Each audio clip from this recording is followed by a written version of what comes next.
Bom, olá, esse é um vídeo da teoria prática de engenhar e essa é uma série de vídeos na qual essa se trata sobre a impermeabilização e execução. Basicamente, o que dizem as normas, né, de uma forma resumida, como a gente tem que fazer para impermeabilizar, quais projetos, quais materiais a gente tem que utilizar, quais normas, principalmente, a gente tem que fazer como base, a gente tem que utilizar como base para a realização desse projeto, para a realização dessa construção. Bem, basicamente a gente temos duas mais normas importantes, que é a NBR 9574 e a NBR 9575. Duas normas que falam sobre o mesmo assunto, sobre a impermeabilização, né? Só que cada uma vai para um rumo diferente, né? Uma vai falar sobre o projeto, outra já vai falar sobre como tem que ser feita essa impermeabilização. E durante essa apresentação, a gente vai falar alguns exemplos de aplicação das normas, como a gente pode utilizar, como a gente pode aplicar, quais materiais a gente deve utilizar, em quais tipos de demandas. Bem, primeiramente, a gente vai falar um pouco sobre a NBR 9574, né? O que condiz essa norma, né? E o tema dela é basicamente execução de impermeabilidade, né? Ela é a parte executiva, né? Que ela vai consistir em definir quais são as regras, né? Que a gente deve utilizar para impermeabilizar, visando que adote as condições mínimas, né, de proteção da edificação contra a passagem de líquidos para a estrutura, ou seja, uma camada protetora que visa proteger a estrutura contra adversidades climáticas. Bem, a NBR 9575 também sobre a impermeabilização, né, ela já é a seleção e o projeto, que ela vai consistir em abordar diferentes critérios para a seleção de materiais, né, orientações para o desenvolvimento dos projetos eficientes e diretrizes para execução e controle de qualidade. Além disso, também inclui quais recomendações, né, a gente tem que fazer quando necessário fazer a manutenção dos sistemas e referência das normas complementares. Bem, a norma, ela diz que tem dois tipos de impermeabilização, dois tipos de impermeabilizantes, que são os rígidos e os flexíveis. Bom, mas como a gente sabe qual a gente utilizar, né? Isso vai depender da demanda da obra, da demanda da edificação. Se for uma fundação, ela vai precisar de um tipo de impermeabilização. Se for uma laje, ela vai precisar de outro tipo de impermeabilização. E até a piscina. Todas elas vai ser de acordo com a demanda da estrutura. Impermeabilização rígida, né? No que consiste isso? Ela vai ser para lugares onde a pressão da água ela é bastante ela é forte, né? Ou seja, ela é um fator crítico. São lugares que não sofrem movimentações, são feitos para lugares que eles ficam constantemente submersos. Que lugares são esses? São fundações, são muros de arenas e outras construções que também ficam mais próximas do solo. Bom, assim como todo tipo de construção, né, a impermeabilização, ela também conta com um tipo de projeto somente para ela, especificamente para ela. O que vai nesse projeto? Vai o tipo de impermeabilização, quais lugares vão precisar dessa impermeabilização, qual o material vai ser utilizado, onde ele vai ser aplicado. Isso aqui é um exemplo simples, né, de impermeabilização rígida. Nesse exemplo contém alguns tipos de impermeabilização rígida, né, como a manta asfáltica, a base de concreto, e aí outras coisas também que vão dentro do projeto. Bom, e a impermeabilização flexível, né, que é outro tipo, qual a diferença dela, né?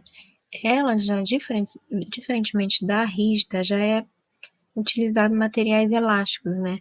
Ou seja, manta asfáltica também, líquidos impermeabilizantes, são aqueles materiais que eles se adaptam com a movimentação da estrutura, ou seja, ela compõe a deformação sem perder sua eficácia.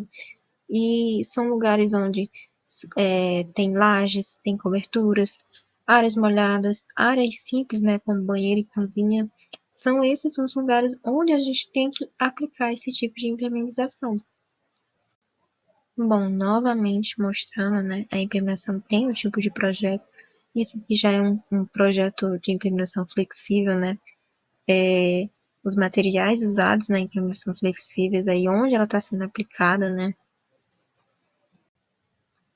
Bom, agora, alguns materiais que são usados na impermeabilização. A norma menciona vários, mas eu vou citar somente 4, né? E eles contêm aplicações específicas, né? Como a argamassa permeável, a membrana asfáltica, o cimento cristalizante, as membranas de polietileno. Cada uma dessas 4, elas vão ser explicadas no decorrer agora do, do vídeo, e vocês vão entender um pouco mais sobre cada uma delas. Bom, a argamassa impermeável, ela já vai ser composta por cimento e aditivos que dificultam a passagem de líquidos para a estrutura, ou seja, basicamente ela é aplicada em áreas onde se quer ou onde se requer uma barreira sólida. Membranas de asfalto, né? Elas são feitas, como propriamente dito, asfalto, no caso modificado, né? E essas membranas, elas podem ser aplicadas de forma quente ou frio, e são eficazes tanto para cobertura de área expostas à chuva. Um termo mais amplo que pode incluir as mantas asfálticas, bem como outros tipos também de impermeabilização à base de asfalto, como as emulsões e os revestimentos líquidos que solidificam após a aplicação. Bem, o cimento cristalizante, ele vai ser ideal para estruturas que enfrentam pressão negativa, ou seja, a água que tenta penetrar. Vai formar cristais, como o próprio nome diz, cristalizantes, né, que vão ter a função de bloquear a passagem de água ao entrar em contato com a umidade.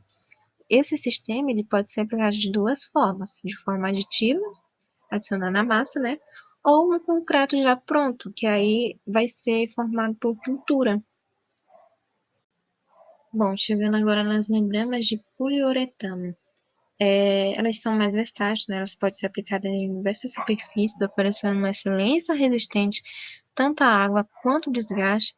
Ela tem uma alta flexibilidade, baixa espessura, grande resistência química e condições de oferecer também grande resistência à abrasão. Elas vão vir em forma de pintura, como vocês podem ver na imagem, né? Uma laje aí é basicamente uma pintura. Bom, e agora sim, para diferenciar os rígidos e os flexíveis, eu vou explicar basicamente quais são as aplicações indicadas, como elas são vendidas e quais os exemplos. A rígida, a principal utilização dela vai ser em fundações, pisos internos, como eu já falei, em contato com o solo, contenções, né, os muros de arrimo, piscinas enterradas. Eles são vendidos como aditivo químico para argamassa, ou vai ser aquela argamassa industrializada, né? São encontrados principalmente em misturas aplicadas, ou seja, argamassas impermeabilizantes, cimento polimérico, cristalizantes, resinas epóxi. Já a flexível, elas são mais utilizadas em lajes de térreo e cobertura, como eu já falei, banheiros e cozinhas, terraços e reservatórios elevados. Eles são vendidos em forma de mantas aderidas ou não à estrutura e também fazem parte desse grupo de misturas moldadas no local. Depois de seca, eles formam uma membrana elástica protetora. Ou seja, quais são, né? São as membranas asfálticas, as membranas asfálticas moldadas no local, a quente ou a frio, mantas de polietileno de alta densidade, ou seja, PVC ou EPDM, as membranas também de poliuretano, como são as resinas acrílicas e etc. E de uma forma bem resumida, como a gente tem que aplicar isso, né? Primeiro a gente tem que fazer uma preparação da superfície, né? A gente vai fazer uma limpeza, vai regularizar a declividade. Depois vem a impermeabilização, né? Vai ser de acordo com o projeto, vai ser elaborado um projeto, tudo certinho. Caso uma deseje uma imprimação asfáltica entre substrato e a mão. Depois vem o teste de estanqueidade, né, para comprovar a eficiência da impermeabilização. Sistemas auxiliares e complementares, caso seja necessário, né, que venham as camadas, as proteções e tratamento de juntas, isso seria para um projeto específico de uma impermeação específica, que no caso aqui é a impermeação asfáltica, né.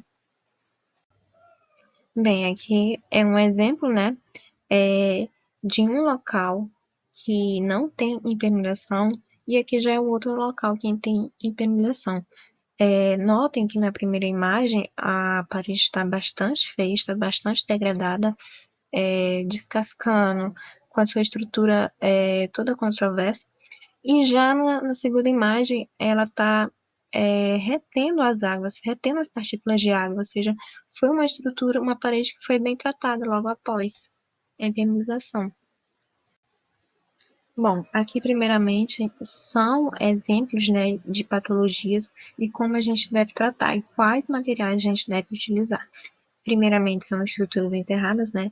Através do lado interno, ela vai ser por argamassa polimérica mais argamassa com aditivo hidrófugo. Já do lado externo vai ser com manta asfáltica mais o dreno, ou membrana acrílica ou asfáltica mais o dreno, ou membranas de cimentos à base de polímeros mais o dreno. Em fundações, né, caso haja alvenaria e tijolo maciços, vão ser com cristalizante.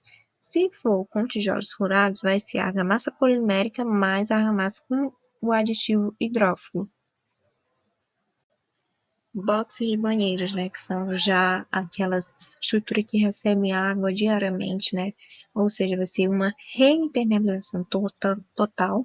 Elas vão utilizar ou membranas acrílicas ou asfálticas, ou mantas asfálticas, ou argamassa polimérica com tela de poliéster. As lajes de cobertura, né? Elas já ou vão ser reimpermeabilização total, ou vai ser uma reimpermeabilização localizada, né? Se for total, vão ser áreas com muita interferência, que são as membranas, ou áreas sem interferência, que são mantas asfálticas. Já localizada, são utilização do mesmo sistema do existente no local. Os reservatórios. Se for reservatórios elevados, né, vão ser membranas acrílicas, membranas de cimento à base de polímeros ou mantas de PVC. Se for os enterrados, vai ser argamassa polimérica, membranas acrílicas, a mesma usada nos elevados, né? Membranas de cimento à base de polímero, mantas de PVC, e é isso. Bom, o conteúdo ele está disponível nessas referências aqui embaixo, e do lado o vídeo foi produzido pela Eucla, com slides de pesquisas, e a pesquisa e a apresentação foi feita pela Ana Beatriz.